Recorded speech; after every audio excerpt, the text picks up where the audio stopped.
ठीक है। Hello everyone, welcome back to my YouTube channel अभी मैथमेटिक्स, राइट। तो लास्ट लेक्चर में मैंने यानी लेक्चर नंबर 6 में हम लोगों ने एक प्रॉपर्टी ऑफ डिटर्मिनेंट को ख़त्म किया था, ठीक है। और मैंने बोला था कि प्रॉपर्टी ऑफ डिटर्मिनेंट ख़त्म करने के बाद हम लोग एक्सरसाइज 4.2 पे शिफ्ट करेंगे, ठीक है। तो जैसा कि आज लेक्चर नंबर 7 हमारा, और लेक्चर नंबर 7 में हम लोग बात कर रहे हैं एक्सरसाइज 4.2 को स्टार्ट कर रहे हैं, ठीक है। ये जो एक्सरसाइज है पूरा प्रॉपर्टी बेस्ड एक्सरसाइज है, ठीक है, पूरा प्रॉपर्टी बेस्ड एक्सरसाइज है। तो इसको भूल कर भी मिस मत कीजिएगा, सारे क्वेश्चन को आपको अटेम्प्ट करनी है, ठीक है, सारे क्वेश्चन को आपको अटेम्प्ट करनी है। और जितने भी क्वेश्चन इसमें शायद 14 क्वेश्चन दिए हैं, बाकी तो ऑब्जेक्टिव क्वेश्चन है, 14 क्वेश्चन दिए हैं। 14 क्वेश्चन अपने आप में बहुत इंपॉर्टेंट है। आप केसी से ना गोली मारिए, आर.डी. शर्मा गोली मारिए, आर.एस. अग्रवाल गोली मारिए, ठीक है। बस एनसीईआरटी को फोकस कीजिए। एनसीईआरटी में ऐसा क्वेश्चन दिए रहते हैं कि आर.डी. शर्मा, केसी सिन्हा भी फीके पड़ जाते हैं उसमें, ठीक है। तो ऐसा मत सोचिएगा कि वो बुक अच्छी है, ये book one and only best है, ठीक है। चलिए, हाँ चलिए, हम लोग कहाँ पर थे? हम लोगों ने प्रॉपर्टी पे बात की थी, 6 प्रॉपर्टी पे बात की थी, 6 प्रॉपर्टी पे बात की थी। अब 6 प्रॉपर्टी में से देखते हैं आप लोगों को कौन कौन सी प्रॉपर्टी आती है। अभी जब हम क्वेश्चन सॉल्व करेंगे, ठीक है, अभी जब हम लोग क्वेश्चन सॉल्व करेंगे तो इसमें देखेंगे कौन कौन सी प्रॉपर्टी आपको आती है, ठीक है। तो आप लोगों को प्रॉपर्टी आनी चाहिए भाई, प्रॉपर्टी आनी चाहिए, नहीं तो बहुत दिक्कत करेगी आपको आगे चल के, ठीक है। चलिए, अब हमारे पास बोर्ड में आप देख पा रहे होंगे कितने क्वेश्चन है हमारे पास, 2 क्वेश्चन है। 4.2 को स्टार्ट कर रहे हैं आप लोग, तो इस वीडियो को शेयर कर दीजिए उन बच्चों के पास जो 4.2 पढ़ना चाहते हैं, फिर बनाए नहीं है और बनाना चाहते हैं, जिसका प्रॉपर्टी क्लियर है वो 4.2 पे आइए। अगर क्लियर नहीं है तो प्लीज़ उस वीडियो को देखिए, देन उसके बाद इस वीडियो में आएगा, ठीक है। चलिए, अब स्टार्ट करते हैं फर्स्ट क्वेश्चन से। देखिए, फर्स्ट क्वेश्चन दिख रहा है आपको, प्रॉपर्टी में कोई बच्चे से सोचेगा सॉल्व करने के लिए एक्सपेंडिंग लोग R1 करके तो बहुत लेंदी हो जाएगा, इसलिए प्रॉपर्टी दिया है। इसलिए डिटरमिनेंट में क्या दिया? प्रॉपर्टी दिया है। कि प्रॉपर्टी इसलिए देता है कि बच्चे आसानी से सॉल्व कर सके, बच्चे को दिक्कत ना हो, ठीक है। मैथ में बहुत सारे चीज़ें ऐसे होती है जो हमें बहुत परेशान करती है, माथा ख़राब हो जाता है, बोर लगने लगता है, मैथ बनाने में मज़ा नहीं आता है। इसलिए मैथ वालों ने कुछ ऐसा चीज़ दिया है जिससे कि बच्चे को थोड़ी मदद मिले, ठीक है, बच्चे को थोड़ी मदद मिले और वो आसानी से क्वेश्चन को सॉल्व कर सके, ठीक है। तो डिटरमिनेंट भी ऐसा कुछ है, डिटरमिनेंट भी ऐसा कुछ है कि उसमें भी बहुत कुछ ऐसा को टॉपिक दिए गए जिससे बच्चे भी आसानी से सॉल्व कर सके, जो प्रॉपर्टी में दिया है, ठीक है। चलिए, अब इस प्रॉपर्टी इसमें लगाने से पहले इसको थोड़ा सिंप्लीफाई कर देते हैं। क्या करते हैं? मैंने एक प्रॉपर्टी बताई थी, प्रॉपर्टी नंबर 4 या 5 होगी। यदि कोई डिटरमिनेंट का कोई 2 रो आइडेंटिकल हो, तो उस डिटरमिनेंट का वैल्यू क्या होता है? 0। उस डिटरमिनेंट का वैल्यू क्या होता है? 0, ठीक है। तो यही वाला फर्स्ट क्वेश्चन में अप्लाई होगा। देखिए, हमारे पास कोई आइडेंटिकल दिख रहे हैं? अभी क्या नहीं दिख रहे हैं। अगर इसको लाने के लिए यहाँ x + a है, y + b है, z + c है, x + a है, y + b है, z + c है। अब ये एक रो में एक कॉलम में दिख रहे हैं, तो यहाँ पे कोई आइडेंटिकल बना सकते क्या? बोले बना सकते। क्या बना सकते? देखो, यहाँ x को इस C2 को C1 में जोड़ देंगे तो x + a, y + b, z + c, x + a, y + b, z + c, 2 identical हो जाएंगे। प्रॉपर्टी का जब बोलती है अगर कोई 2 रो या कॉलम आइडेंटिकल है तो उसका वैल्यू डिटरमिनेंट का क्या होगा? 0। तो ऐसा नहीं बन जाएगा, ठीक है। तो पहले लिखते हैं डेल्टा = ये क्वेश्चन उतार दो 1 नंबर के लिए, a b c और x + a, y + b and z + c। अब इसको ऐसा चेहरा छापने के लिए इसको जोड़ना पड़ेगा। किसको जोड़ना पड़ेगा?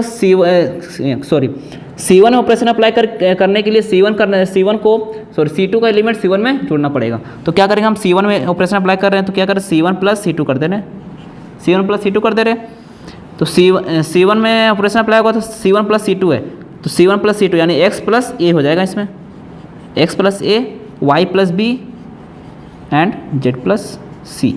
ये वाला एलिमेंट सेम, ये भी एलिमेंट सेम, क्योंकि इसमें ऑपरेशन अप्लाई किए ही नहीं, सिर्फ हम किस में किए? C1 में किए, तो C1 का एलिमेंट चेंज होगा। इतना बात क्लियर आई समझ में? कहीं डाउट है तो पूछिए, चलिए, दिख रहा है ना? हाँ। अब हमारे पास आइडेंटिकल मिल गई, x + a, y + b, y + b, 2 column identical मिल गई। C1 और C2 आइडेंटिकल मिल गई, सॉरी C1 और C3। तो आइडेंटिकल क्या कहती है प्रॉपर्टी, कोई भी दो रो या दो कॉलम आइडेंटिकल हो तो उसका वैल्यू क्या हो जाएगी, 0। तो इसको डायरेक्ट लिख सकते हैं, hence therefore C1 and C3 ऐसा लिखना पड़ेगा, are identical, therefore sorry hence determinant is equal to 0। ये हमारा हो गया आंसर। यहाँ पे लिख सकते हैं by property, by using property, बस ऐसा लिखना आपको। प्रॉपर्टी का यूज करके हम लोग C1 और C3 को आइडेंटिकल कर दिए, और क्योंकि हम लोग जानते हैं जब कोई भी दो रो या दो कॉलम का एलिमेंट आइडेंटिकल हो तो उसका डिटर्मिनेंट का वैल्यू क्या हो जाएगा, 0 हो जाएगा। डिटर्मिनेंट का वैल्यू क्या हो जाएगा, 0 हो जाएगा। ये होता है हमको प्रॉपर्टी पढ़ने का फ़ायदा। समझ में आया कहाँ फ़ायदा है सो, ठीक है। चलिए अब क्वेश्चन नंबर 2 देख रहे हैं। अब क्वेश्चन नंबर 2 भी इसी तरह बनेगा, इसमें भी आइडेंटिकल प्रूफ करनी है, इसमें भी आइडेंटिकल होगा। कैसे होगा देखिए, हाँ यहाँ पे थोड़ा बहुत सारा ए बी सी दिख रहा है आपको, A B C S A B C का दिख रहा है, ठीक है। उससे हमको कोई मतलब नहीं है, उससे हमको कोई मतलब नहीं है, हमको सिर्फ क्या चाहिए, आइडेंटिकल चाहिए। तो आइडेंटिकल कैसे बनेगा, कैसे बनेगा देखिए, दिमाग लगाइए पहले। अगर हम C1 में ऑपरेशन अप्लाई करें, C1 + C2 + C3 कर देते हैं, C1 + C2 + C3 कर देते हैं, तो क्या बनेगा देखिए। C1 ऑपरेशन अप्लाई कर रहे हैं, C1 + C2 + C3 कर देते हैं, राइट। देखिए A - B, C2 और C3 का एलिमेंट जुड़ेगा तो +B - C + C - A। Clear है, सभी को प्लस करते गए, बीच में प्लस लगाते गए, प्लस प्लस। क्लियर है। अब इसको भी जोड़िए, B - C + C - A + A - B, ठीक। अब C - A + A - B and plus B - C हो गया। अब C2 का एलिमेंट एज इट इज उतार दीजिए, B - C C - A and A - B। अब C3 का एलिमेंट उतार दीजिए, C - A - B and B - C is equal to 0। हमको क्या प्रूव करना है, 0। यहाँ भी क्या प्रूव करना था, 0। ये तो 0 प्रूव हो गया, सॉरी हम आंसर लिख दिए, प्रूव लिखना था, प्रूव्ड, ठीक है। इसमें भी क्या प्रूव करना है, 0। तो जोड़ने का फ़ायदा क्या हुआ भाई, मेरा जोड़ने का फ़ायदा यही हुआ, देखिए ये हम जोड़ दिए तो सारा टर्म कैंसिल हो जाएगा, ये हम जोड़ दिए तो सारा टर्म कैंसिल हो जाएगा। कैसे कैंसिल होगा, -A से प्लस A, -B से प्लस B, -C से प्लस C। ये भी उसी तरह -B + C -A plus B -A -B, C A B C, सारा टर्म कैंसिल, सारा टर्म कैंसिल। बचा क्या यहाँ पे, 0 0 0, और यहाँ क्या बचा, B - C A and A B। यहाँ क्या बचा, C A B and B C is equal to 0। क्योंकि अब हमारा एक रो तो 0 बन गया। प्रॉपर्टी नंबर 2 क्या बोलती है, यदि कोई रो या किसी कॉलम का एलिमेंट पूरा 0 हो जाए, यदि किसी रो और किसी कॉलम का एलिमेंट पूरी तरह से 0 हो जाए तो उस डिटरमिनेंट का वैल्यू क्या हो जाएगा, 0। प्रॉपर्टी नंबर 2 या 3 होगा शायद, देख लीजिएगा, ठीक है। आइडेंटिकल तो प्रूव नहीं हुई, मैंने एक दिमाग लगाई, क्या लगाई, यदि हम इस तीनों को जोड़ देंगे तो सारा तो टर्म कट जा रही है, तो किसी एक कॉलम में हमको 0 मिल जाएगी, और किसी एक कॉलम में 0 मिल जाएगी तो प्रॉपर्टी अप्लाई हो जाएगी। प्रॉपर्टी नंबर 2 या 3 होगा, मे बी 3 होगा शायद। तो प्रॉपर्टी नंबर 3 से अप्लाई हो जाएगी। क्या अप्लाई होगी, प्रॉपर्टी नंबर 3 क्या बोलती है कि किसी रो या किसी कॉलम में कोई भी एलिमेंट 0 0 हो जाए, कोई भी एलिमेंट 0 0 हो जाए तो उस डिटर्मिनेंट का वैल्यू 0 हो जाती है, ठीक है। तो क्या लिख सकते हैं, हैंस, अरे मार्कर को क्या हो गया जी, hence sorry therefore C1 is 0, so by using property delta is equal to 0, hence proved। बस क्या बोला मैंने, C1 is 0 या फिर C1 is आइडेंटिकल भी बोल सकते हैं या फिर 0 ही बोल सकते हैं, 0 अच्छा रहेगा, ठीक है। C1 is 0, so by using property delta is equal to 0, hence proved। यही लिखना आपको बस। अगर ये प्रॉपर्टी नहीं लिखते हैं तो नंबर कटेगा इसमें एक नंबर, ठीक है। तो प्रॉपर्टी मस्ट लिखना आपको, तभी आपको मार्क्स मिलेंगे, ठीक है। कितना आसान था क्वेश्चन, बस आपको सोचना था कि किस तरह से हमको आइडेंटिकल बनाने, कौन कौन से प्रॉपर्टी हम जितने भी 6 प्रॉपर्टी पढ़े हैं, 6 में से कौन सी प्रॉपर्टी अप्लाई करके हम इसको आसानी से सॉल्व कर सकते हैं।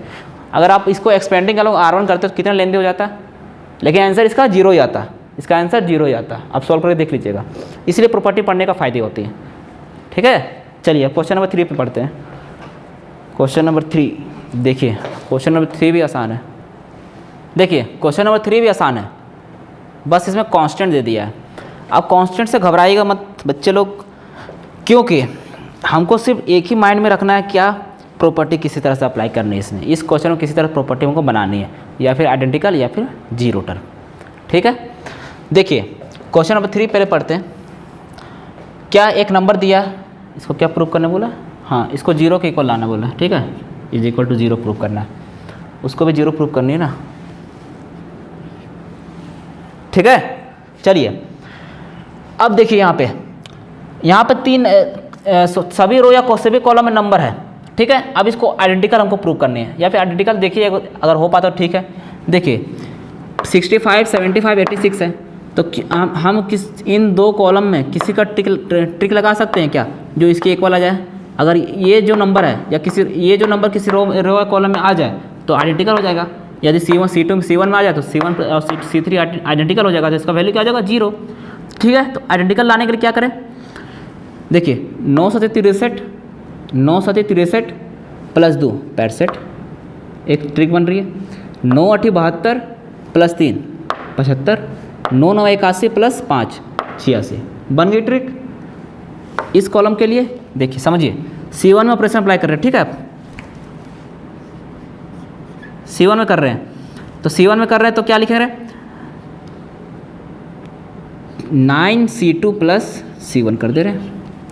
9C2 प्लस C1 किए, क्यों किए, 9 इसमें मल्टीप्लाई करके प्लस C1 कर दे रहे, तो 9 सती 63 प्लस 2 65, 65 65 75 75 86 86, 2 टर्म आइडेंटिकल, तो आगे प्रूफ 0 आ गई।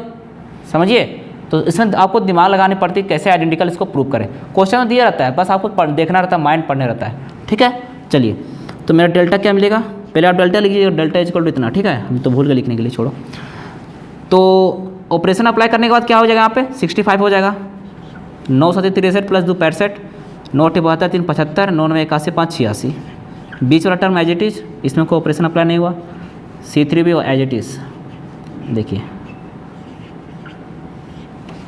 हो गए मेरे आइडेंटिकल, ये और ये C1 एंड C3, तो क्या लिखेंगे, therefore C1 and C3 are identical. यानी जानते हैं ना, same. So determinant is equal to 0 proof, यहाँ लिख देना by using property, BUP short form में लिखे हैं। आप लोग पूरा लिखिएगा, ठीक है, नहीं तो नंबर नहीं मिलेगा, मेरे तरफ मत रिपीट कीजिएगा। By using property delta is equal to 0 proofed. आसान था, कितना आसान था। ठीक है, चलिए ये समझ में आ गया आपको। अब देखिए क्वेश्चन नंबर 4 अच्छा क्वेश्चन है। क्वेश्चन नंबर 4 अच्छा क्वेश्चन है। क्वेश्चन नंबर 4 समझने बताने से पहले आप लोगों को एक बात क्लियर होनी चाहिए, क्या कि डिटरमिनेंट में आप लोगों को कॉमन भी लिया जाता है, कॉमन लेके स्प्लिट किया जाता है, उसका फैक्टर भी निकलता है। ठीक है, आप लोग जब माइनर को फैक्टर पढ़ाएंगे अब तो उसमें बताएंगे, ठीक है, बहुत डीपली बताएंगे। जब solution of system of linear equation पढ़ाएंगे उसमें भी बहुत सारे ऐसे टर्म है जो आपको डिटरमिनेंट से रिलेटेड पढ़नी पड़ेगी। ठीक है, चलिए 4 स्टार्ट करें। 4 के बाद 5 और क्वेश्चन है, 6 क्वेश्चन तक है ना। चलिए आई थिंक 3 लेक्चर और लगेंगे इसको, इस एक्सरसाइज को ख़त्म करने में। ठीक है, चलिए अब 4 में क्या दिख रहा है आपको, देखिए इसमें भी आपको आइडेंटिकल प्रूफ हो जाएगा। कैसे होगा, एक साइड हमको 1 1 दिख रहा है, क्यों ना यहाँ पे 1 1 ला लें, क्यों ना यहाँ पे 1 1 ला दें, तो 1 1 1 1 आइडेंटिकल हो जाएगा, 0 आ जाएगा। तो 1 1 इसमें लाए कैसे, ठीक है, 1 1 इसमें लाए कैसे, ये सोचने वाली बात है। अब सोचने वाली बात क्या है कि कभी भी 1 1 लाने के लिए पहले इस ब्रैकेट को सिंप्लीफाई कीजिए, पहले इस ब्रैकेट को सिंप्लीफाई कीजिए, देन उसके बाद उसको आगे सोचिएगा। तो देखिए पहले डेल्टा इज इक्वल टू लिख देते हैं, दिख पा रहा होगा मार्कर, आज के लिए मैनेज कर लीजिएगा। ठीक है, 1 1 1 BC CA इसको एज इट इज उतारें। आप ब्रैकेट को ओपन कीजिए, A into B AB plus AC, BC plus AB, AC plus CB, या फिर BC भी लिख सकते हैं। ये मैंने ब्रैकेट ओपन कर दिया, ठीक है, ये मैंने ब्रैकेट ओपन कर दिया। अब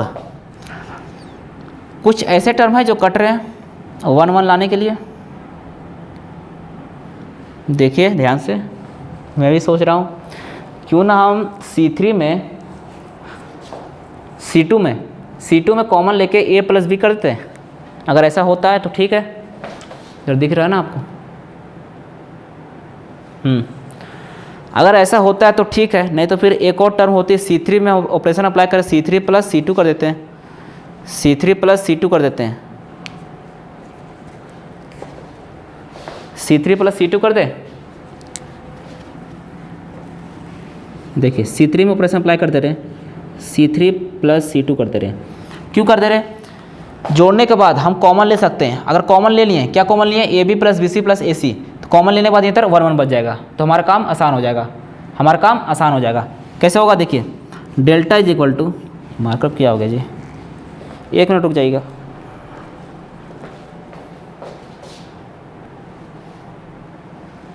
देखिए को देख पा रहा होगा शायद, थोड़ा मार्कर का इशू चल रहा है, कोई नहीं, इसको हो जाएगा सॉर्ट आउट।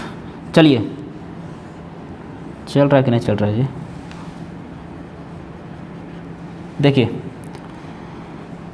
इसको जोड़ना है, C3 में ऑपरेशन अप्लाई करना है, तो 1, ये तो 1 1 1 रहेगा, ये BC और CA CB रहेगा एज इट इज, इस AB है ना AB। अब इसमें जोड़ना है तो क्या हो जाएगा? AB plus BC plus AC, ये क्या हो जाएगा? BC plus AB plus CA, ये क्या हो जाएगा? AC plus CB plus AB। इस वाले टर्म को इसमें जोड़ दिए, इस वाले टर्म को इसमें जोड़ दिए, इस वाले टर्म को इसमें जोड़ दिए, ठीक है, नीचे में। अब क्या बचता है?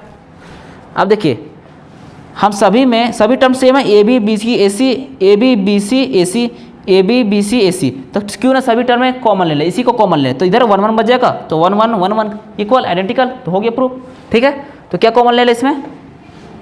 C3 में कॉमन लेते हैं, क्या लेते हैं? AB, अरे AB plus BC plus AC का कॉमन लिए, बचा क्या? 1 1 1, यहाँ क्या बचा? BC CA एंड AB बचा, इधर क्या बचेगा? 1 1 1, हो गया identical proof. I C1 and C3, तो therefore C1 and C3 are identical, तो by using property delta is equal to 0, hence proved, ठीक है। देखिए आसान क्वेश्चन था, कैसे किया? पहले इसमें जोड़ दिए, पहले इसका ब्रैकेट ओपन किया, ब्रैकेट ओपन करने के बाद क्या सोचे हम, तो क्यों ना इसमें जोड़ देते हैं, क्योंकि सभी टर्म तो एक ही आएगा, क्यों ना इसको कॉमन लेके 1 1 ला के इसको प्रूव करते हैं। तो वही चीज़ हुआ मैंने सोचा, ठीक है। तो आपको सोचने पर थोड़ा बहुत डिपेंड करना भाई, ये नहीं कि डायरेक्ट आपको प्रॉपर्टी लगानी है। प्रॉपर्टी तभी लगेगी जब उसमें कुछ टर्म सिमिलर दिख रही होगी या फिर 0 दिख रही होगी, ठीक है। उसी प्रॉपर्टी से रिलेटेड आपको कुछ टर्म दिखते होंगे, ठीक है। अगर आपको 0 प्रूव करना है तो आप ये माइंड में रखिएगा कि हमको आइडेंटिकल लाना है या फिर 0 वैल्यू लानी है, किसी एक रो में या फिर किसी एक कॉलम में हमको 0 लानी है, या फिर किसी 2 रो या किसी 2 कॉलम को आइडेंटिकल बनाना है। तो ये बात आपको ध्यान रखनी पड़ेगी, ठीक है, तभी आपसे क्वेश्चन बनेंगे। अगर क्वेश्चन में बोला कि 0 प्रूफ करो, ठीक है। तो आज मार्कर का इशू चल रही थोड़ी, तो आज 4 ही क्वेश्चन तक हो पाएगा, मे बी हमको 7-8 क्वेश्चन करवाने थे आज, कोई नहीं, मार्कर चेंज हो जाएगा, ठीक है। चलिए आज के लेक्चर में इतने रखते हैं, ठीक है। अब जब कल लेक्चर में आएंगे तो 8-10 तक क्वेश्चन कंप्लीट करा देंगे, ठीक है। तो आप लोग एक बार इस क्वेश्चन को रिवाइज कर लीजिएगा, प्रैक्टिस कर लीजिएगा क्वेश्चन को, बिना प्रैक्टिस किए आपसे मैथ नहीं बनेगा, ठीक है। मैथ ऐसी चीज़ होती है जो बिना प्रैक्टिस किए किसी से नहीं बनती है, ये बात आप ध्यान से माइंड में रख लीजिएगा, ठीक है।